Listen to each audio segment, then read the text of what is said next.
हाँ, तो यहाँ कहा जा रहा है कि इस इक्वेशन को ग्राफ पे बनाएं और इक्वेशन में y बराबर है 2.5 ज़रब x के। तो ग्राफ बनाने के लिए हमें दो ही नुक्ते तो चाहिए होते हैं। पहले नुक्ते के लिए x को 0 के बराबर रख लेते हैं और जब x 0 होगा तो y बराबर होगा 2.5 ज़रब 0 यानी 0 के। तो ये नुक्ता यहाँ आ जाएगा क्योंकि यहाँ x भी 0 है और y भी 0 है।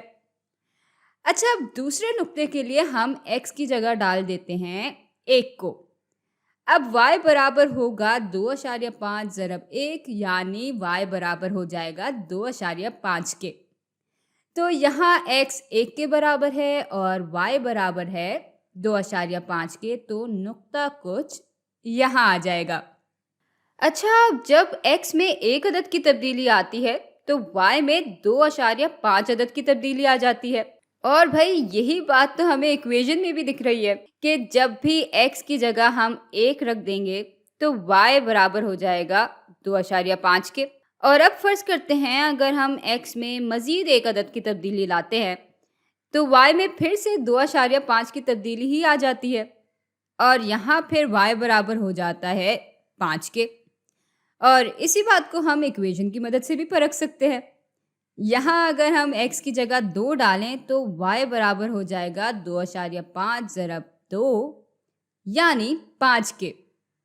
खैर, तो इस इक्वेशन के लिए ये ग्राफ बिल्कुल दुरुस्त है, लेकिन सवाल यहाँ पे ख़त्म नहीं होता। आगे हमसे कहा जा रहा है कि सारे दुरुस्त इम्कानात को चुनें। चले फिर ये भी कर लेते हैं। तो पहला इम्कान है कि ये इक्वेशन एक मुतनासिब ताल्लुक नहीं दिखा रही, लेकिन भाई ये बिल्कुल एक प्रोपोर्शनल यानी मुतनासिब ताल्लुक है। और ये हम यकीन के साथ इसलिए कह सकते हैं क्योंकि पहली बात तो ये है कि प्रोपोर्शनल रिलेशनशिप में जब x 0 के बराबर होता है तो y भी 0 के बराबर होता है। ये पहली शर्त होती है किसी भी मुतनासिब ताल्लुक की, जो कि इस सवाल में पूरी हो रही है। दूसरी शर्त ये होती है कि किसी भी प्रोपोर्शनल रिलेशनशिप की इक्वेशन में y हमेशा बराबर होता है एक मुस्तकिल कदर ज़रब x के। तो ये शर्त भी यहाँ पे पूरी हो रही है, यानी ये बिल्कुल एक प्रोपोर्शनल रिलेशनशिप है और इसलिए ये इम्कान तो गलत है। चलें दूसरा इम्कान देख लेते हैं। यहाँ कह रहे हैं कि इस ताल्लुक का यूनिट रेट या फी रेट 2/5 के बराबर है। अब यहाँ ये नहीं बताया कि ये यूनिट रेट y में x के हिसाब से तब्दीली का दिया हुआ है या x में y के हिसाब से तब्दीली का दिया हुआ है, लेकिन चलें ये मान लेते हैं कि ये यूनिट रेट दिखा रहा है कि y में क्या तब्दीली आती है x की वजह से। तो ग्राफ में जब x में एक अदद की तब्दीली आती है तो y 2.5 के हिसाब से बदलता है, ना कि 2/5 यानी 0.4 के हिसाब से। तो ये इम्कान भी गलत है। अच्छा, तीसरा इम्कान है कि इस लकीर की ढलान 2.5 के बराबर है। हाँ, ये इम्कान ठीक लग रहा है क्योंकि ढलान बराबर होती है y में तब्दीली बटा x में तब्दीली के, और यहाँ y में 2.5 की तब्दीली आती है जब x में एक अदद की तब्दीली आती है। तो 2.5 बटा 1 बराबर होते हैं 2.5 के।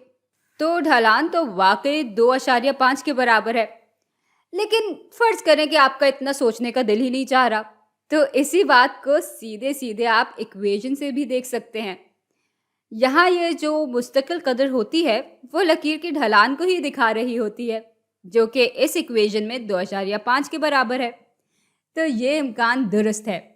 अच्छा, अब अगला इम्कान ये है कि x में 5 अदद की तब्दीली की वजह से y में 2 अदद की तब्दीली आती है। चलें इसको परख लेते हैं।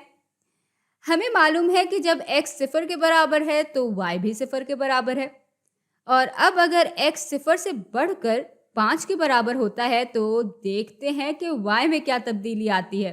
तो y बराबर हो जाएगा 2.5 ज़रब 5, जो कि 12.5 के बराबर होते हैं। तो y में 2 की नहीं बल्कि 12.5 की तब्दीली आएगी जब x में 5 अदद की तब्दीली आएगी, और इसलिए ये इम्कान गलत है। اچھا، اب آخری امکان ہے کہ ایکس میں 2 عدد کی تبدیلی کی وجہ سے وائی میں 5 عدد کی تبدیلی آتی ہے۔ اور ہاں، یہ امکان درست ہے کیونکہ ہمیں گراف پہ صاف صاف دکھ رہا ہے کہ جب ایکس میں 2 عدد کی تبدیلی آتی ہے تو وائی یہاں 5 عدد بڑھ جاتا ہے۔ تو یہ امکان تو پکا پکا درست ہے۔